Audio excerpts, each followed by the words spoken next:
একদিন নবী মসি সদাপ্রভুকে জিজ্ঞেস করলেন, হে আমার প্রতিপালক, তুমি যখন কোনো সম্প্রদায়ের উপর শাস্তি বর্ষণ করো তখন ওই সম্প্রদায়ের মধ্যে তো অনেক ভালো মানুষও থাকে, তাহলে তাদেরকেও কেন ধ্বংস করে দাও?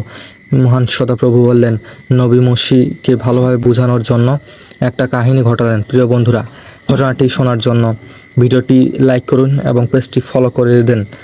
একদিন নবী মসি হেঁটে যাচ্ছিলেন, হঠাৎ তার পায়ের মধ্যে একটা পিঁপড়া কামড় দিল।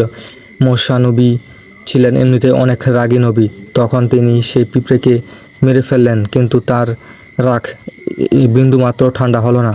এরপর তিনি একটু সামনে তাকিয়ে দেখলেন ওই পিঁপড়ার বাসা, সেখানে অনেক পিঁপড়ে আছে। নবী মসি তার পা দিয়ে পিষে সে সমস্ত পিঁপড়েকে মেরে ফেললেন। তখন সদাপ্রভু মসিকে বললেন, হে মসি, তোমাকে একটা পিঁপড়ে কামড় দিয়েছে বলে তুমি সমস্ত পিঁপড়েকে মেরে ফেললে। তখন নবী মসি বুঝতে পারলেন কেন সদাপ্রভু